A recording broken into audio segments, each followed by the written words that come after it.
world is a dangerous place. But what if I told you it's on the verge of becoming something far more terrifying? The question that no one wants to answer is, what happens when Russia uses a nuclear weapon in its war against Ukraine? For decades, nuclear weapons have been the ultimate deterrent, silent, powerful, and always in the background. But now, as the conflict in Ukraine drags on and the stakes rise higher than ever, that silent threat could become a reality. This video asks, what happens after the first bomb drops? And what follows could change the course of history forever. Let's start by understanding Russia's nuclear doctrine.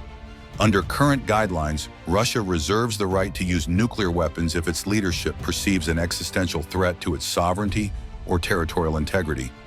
With parts of its claimed territory in Ukraine under threat and suffering losses on the battlefield, it's not outside the realm of possibility.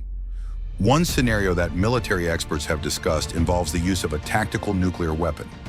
Unlike the city-destroying warheads of the Cold War, tactical nukes are much smaller, designed for use on the battlefield.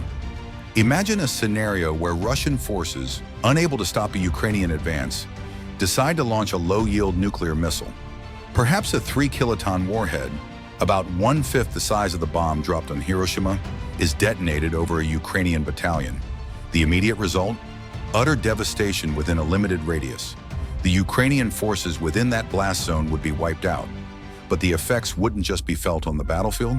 The world would shudder as the nuclear threshold, so carefully guarded for decades, has now been crossed. How would the world respond to this unprecedented event? Would NATO, watching from the sidelines, stay quiet? Could they afford to? NATO's response would have to be swift but measured. A nuclear response would almost certainly lead to full-scale war, not just in Ukraine, but across Europe. So NATO might first respond with conventional forces, launching coordinated attacks on Russian positions within Ukraine, perhaps even pushing Russian forces back across the border. But how long before Russia retaliates again? Once the nuclear genie is out of the bottle, it's nearly impossible to put it back. And that's where things get dangerous. Russia, feeling the full force of NATO's conventional power, might see no choice but to escalate further. This time, instead of one tactical nuke, they might launch several. Ukraine's cities could become targets, and logistical centers deep within the country could be obliterated. Picture the destruction of an entire city, the loss of tens of thousands of lives in an instant. The world would be thrust into chaos, and the nuclear nightmare that everyone has feared since 1945 would now be a grim reality. At this point, can NATO hold back any longer?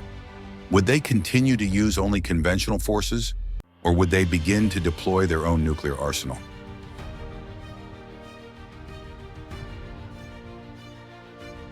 The US alone possesses over 500 air-launched cruise missiles, each capable of delivering a nuclear warhead as small as 5 kilotons.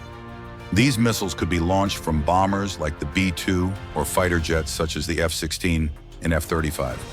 While not as devastating as strategic nuclear weapons, even these smaller nukes would have a catastrophic effect on the battlefield.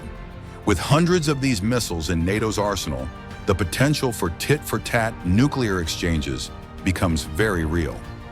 Each side might aim to outdo the other, gradually escalating the scale of destruction. But what happens when tactical nukes are no longer enough? When both sides feel that the only way to win is to escalate further? This is the nightmare scenario. If NATO or Russia decides that a strategic nuclear strike is the only way to secure victory, cities like Moscow, Berlin, Paris, and even New York could be targeted. These aren't 5-kiloton tactical nukes. These are 100, 200, or even 500 kiloton warheads, capable of flattening entire cities in one explosion. Would it stop there? Or would it spiral into full-scale nuclear war, with missiles crossing continents and the world plunging into chaos? If the situation escalates to this level, there's no telling where it will end. The global economy would collapse. Millions would die in the initial strikes. And for those that survive, the world would never be the same. Radiation would spread, fallout shelters would become homes, and nuclear winter could devastate global agriculture. This is the price of nuclear escalation. Even if it doesn't end with total global annihilation, the scars left by nuclear weapons would be felt for generations. But there is another possibility. What if instead of continuing the cycle of escalation, NATO and Russia find a way to de-escalate? What if cooler heads prevail and diplomacy takes hold before it's too late? It's possible, but even in this best-case scenario, the world would never forget the moment when nuclear weapons were used again. Trust between nations would be shattered, alliances would shift, and the threat of future nuclear use would hang over every conflict. Even if we avoid total destruction, the mere fact that nuclear weapons were used would reshape the global order.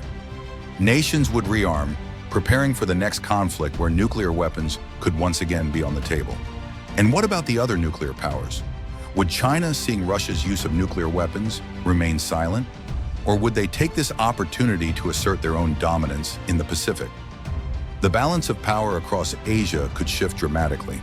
North Korea, already supplying arms to Russia, might take this as a signal to escalate its own nuclear program.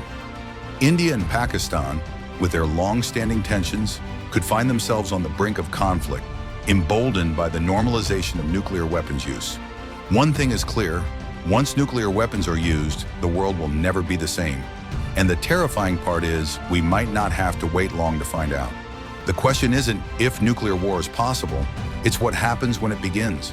Are we ready for the consequences? As we stand on the brink of history, the only certainty is uncertainty. The world waits, watches, and hopes.